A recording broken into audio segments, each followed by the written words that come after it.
বিসমিল্লাহির রহমানির রহিম। পিএসসিএন মিলন মেলা বরণ উৎসব 2026 আজকের এই অনুষ্ঠানের সভাপতি সবুজ আহমেদ এবং সাধারণ সম্পাদক ইমাম আহমেদ, উপস্থিত আজকের এই অনুষ্ঠানে অতিথি আমাদের নাটোর জেলা পরিষদের চেয়ারম্যান প্রশাসক রহিম নওয়াজ, এখানে অনুষ্ঠানের প্রধান বক্তা আমার বড়াই গ্রামের কৃতি সন্তান, আমার সহকর্মী ভাই বড়াই গ্রামের জনগণের ভোটে নির্বাচিত জাতীয় সংসদ সদস্য আব্দুল আজিজ সাহেব এখানে উপস্থিত। সামনে আমাদের বর্ষিয়ান জননেতা আমার শ্রদ্ধেয় বড় ভাই বিএনপির সাবেক আহ্বায়ক শহীদুল ইসলাম বাচ্চু সাহেব এখানে উপস্থিত। আমাদের নাটোর বারের প্রেসিডেন্ট আমাদের পিপি সাহেব রুহুল আমিন টগর এখানে উপস্থিত। আমাদের জেলা বিএনপির যুগ্ম আহ্বায়ক শাহিন এবং আফতাব, যুবদলের সভাপতি ডালিম এখানে উপস্থিত। আমার অন্য অন্য অতিথিবৃন্দ, আজকের এই অনুষ্ঠানে বিভিন্ন পর্যায়ের অতিথি এবং পিএসসিএনের যারা দায়িত্ব আছে, আমার সে সমস্ত শিক্ষার্থী ভাই ও বোনেরা এবং আমার এটার মেন যে উদ্যোক্তা আমাদের সাইফুল ইসলাম পলাশ ভাই, রাবিয়ানের আমাদের রাজশাহী বিশ্ববিদ্যালয়ের শিক্ষকরা এখানে আছেন। আমি সকলের প্রতি আমি শ্রদ্ধা জানাচ্ছি, সম্মান জানাচ্ছি। উপস্থিত আমার আমন্ত্রিত অতিথি, আমাদের সহকর্মী ভাই বোন এবং শিক্ষার্থী যারা এই পিএসসিএনের যারা জড়িত সকল ভাই ও বোনেরা, আসসালামু আলাইকুম। প্রিয় ভাইয়ের আমার, যেহেতু বাংলাদেশের বিভিন্ন বিশ্ববিদ্যালয়ের ছাত্রছাত্রীরাই এই অনুষ্ঠানের আয়োজন করে,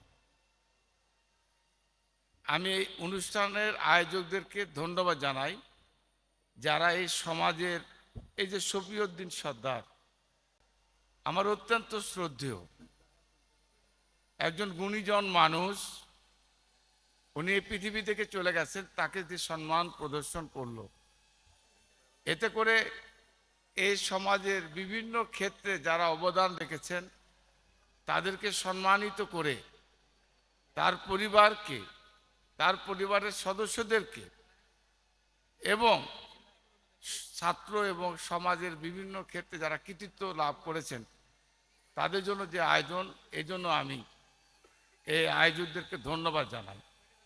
প্রিয় ছাত্রছাত্রী ভাই ও বোনেরা, আজকে আমি মনে করি যে আপনারা সবাই শিক্ষার্থী, এই শিক্ষার্থীরাই আগামী দিনে কেউ, যেটা রহিম বলেছেন, কেউ দেশ পরিচালনা করবে, কেউ এমপি হবে, কেউ প্রধানমন্ত্রী হবে, কেউ মন্ত্রী হবে, কেউ ইঞ্জিনিয়ার হবে, কেউ ডাক্তার হবে, কেউ সচিব হবে। এই দেশ পরিচালনা করবে এই শিক্ষার্থীদের মধ্যে থেকে, এরাই চালাবে দেশ। আমি মনে করি এখানে যারা বিভিন্ন বিশ্ববিদ্যালয়ের যারা শিক্ষার্থী, এবং আমি মনে করি সবচেয়ে যোগ্য শিক্ষার্থী যারা, তারাই আজকে এখানে উপস্থিত হয়েছে। তো আমি মনে করি যেহেতু সবাই ছাত্রী, গত 17টা বছর কিন্তু শিক্ষা ব্যবস্থা বাংলাদেশ থেকে ধ্বংস হয়ে গিয়েছিল। আমরা দেখেছি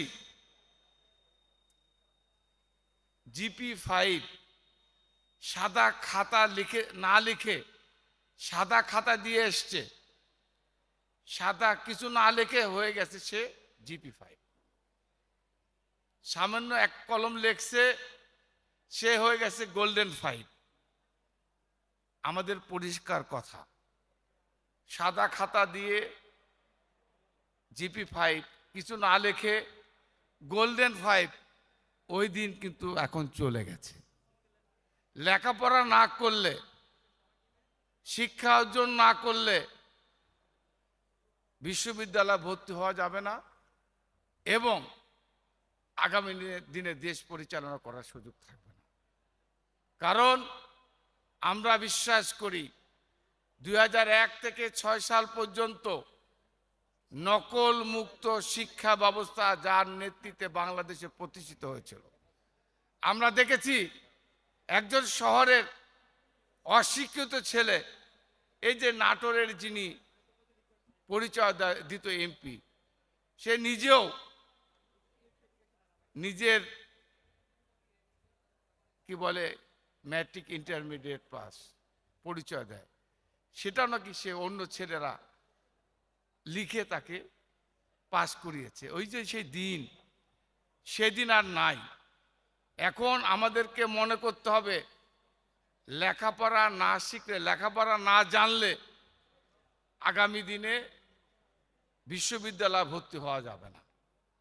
আর এই জন্যই 2001 থেকে 6 সাল পর্যন্ত যিনি শিক্ষামন্ত্রীর দায়িত্বে ছিলেন, আমাদের মাননীয় প্রধানমন্ত্রী তাকেই দায়িত্ব দিয়েছেন আগামী দিনে নকল মুক্ত শিক্ষা ব্যবস্থা নতুন করে কায়েম করার জন্য। এবং আমরা বিশ্বাস করি যে বিগত 15-16টা বছর আপনারা জানেন আন্তর্জাতিক এক ষড়যন্ত্র, যারা মনে করেছে একটা দেশ যখন এগিয়ে যায় তাকে ধ্বংস করতে হলে তার শিক্ষা ব্যবস্থাকে ধ্বংস করতে হবে। শিক্ষা হচ্ছে মেন মেরুদণ্ড, শিক্ষা ব্যবস্থা হলে একটা দেশ ধ্বংস। এবং এই কারণে শিক্ষাকে একবারে ধ্বংসের দ্বারপ্রান্তে নিয়ে গিয়েছিল। আপনারা এও জানেন আমাদের প্রধানমন্ত্রী বলেছেন 31 দফার মধ্যে এই শিক্ষা ব্যবস্থার জন্য সবচেয়ে বেশি বাজেট, যে বাজেটের মাধ্যমে এদেশের নতুন প্রজন্ম, নতুন শিক্ষিত তাদেরকে শিক্ষিত করে আগামী দিনে রাষ্ট্র পরিচালনার দায়িত্ব উনি দেবেন। আপনারা এও জানেন আজকে যারা শিক্ষিত যারা তাদেরকে ট্রেনিংয়ের ব্যবস্থা, উনি নতুন যারা শিক্ষার্থী তাদেরকে ট্রেনিং দিয়ে এই যে ইংলিশের পাশাপাশি আর একটা অতিরিক্ত অন্য ভাষা, সে স্প্যানিশ হতে পারে, ফ্রান্স হতে পারে, অন্য জাপানিজ হতে পারে, উনি বলেছেন বাংলা ইংলিশের পাশাপাশি আর একটা শিক্ষা, আর একটা ভাষার প্রয়োগের মাধ্যমে আপনাদের ছেলে মেয়েদেরকে শিক্ষিত করার জন্য, তারা জন্য বিদেশে গিয়ে অর্থ উপার্জন করতে পারে, তাদের অর্থ উপার্জনের সহজ হয়, এই জন্য এডিশনাল আর একটা ভাষায় তাদেরকে শিক্ষিত করার জন্য উনি বলেছেন অবশ্যই আমরা রাষ্ট্রীয় ক্ষমতা নিয়েছি, অবশ্যই আর একটি ভাষায় শিক্ষা অর্জনের জন্য আমাদের শিক্ষার্থীদের শেখানোর জন্য উনি পদক্ষেপ নেবেন। এবং আপনারাও জানেন উনি বলেছেন এই যে যারা ছাত্রছাত্রী এখানে আছেন তাদেরকে ট্রেনিংয়ের মাধ্যমে বিদেশে গিয়ে যেন ডলার পাউন্ড ইনকাম করতে পারে, তার জন্য উনি পদক্ষেপ গ্রহণ করেছেন। তাই আমি আমার ছাত্রছাত্রীদের কাছে অনুরোধ থাকবে, আমি বিশ্বাস করি যে আপনারা হচ্ছে আগামী দিনের ভবিষ্যৎ, আগামী দিনে আমাদের এই দেশ পরিচালনার দায়িত্ব আপনারা নেবেন। আমরা বিশ্বাস করি শিক্ষা হচ্ছে জাতির মেরুদণ্ড, শিক্ষা হচ্ছে জাতির মেরুদণ্ড, এটাকে মাথায় রেখে আমাদেরকে আগামী দিনে এগিয়ে যেতে হবে। আর পরিশেষে আমি যেটা বলতে চাই, এখানে এই যে PSCN এবং আরেকটা কি পুষণ, এই যে দুটো ভাগ, এখানে আমি পলাশ ভাই আছেন, ওখানে স্বপন ভাইকে দেখলাম, আমরা তো দুইটা ভাই, আমরা একসাথে যদি কাজ করি তাহলে কি হবে, এটা শক্তিশালী হবে, এটা আরো বেশি আমাদের মানুষের জন্য কাজ করার সুযোগ থাকবে।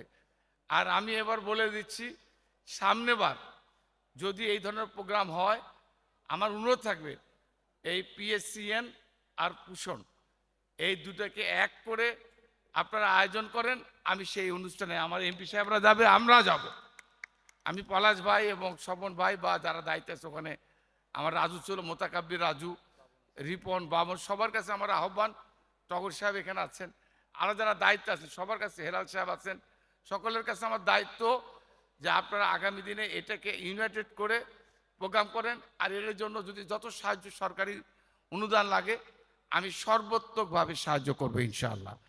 আমি এই পিএসসিএনের সাফল্য কামনা করছি। তারা যে উদ্যোগ গ্রহণ করেছে আমি মনে করি এটা একটা ভালো উদ্যোগ, এটা অব্যাহত থাকবে ইনশাআল্লাহ। এটাকে প্রতিষ্ঠা করার জন্য সরকারি থেকে সকল রকমের সাহায্য সহযোগিতা করা হবে। সবাইকে ধন্যবাদ। আসসালামু আলাইকুম।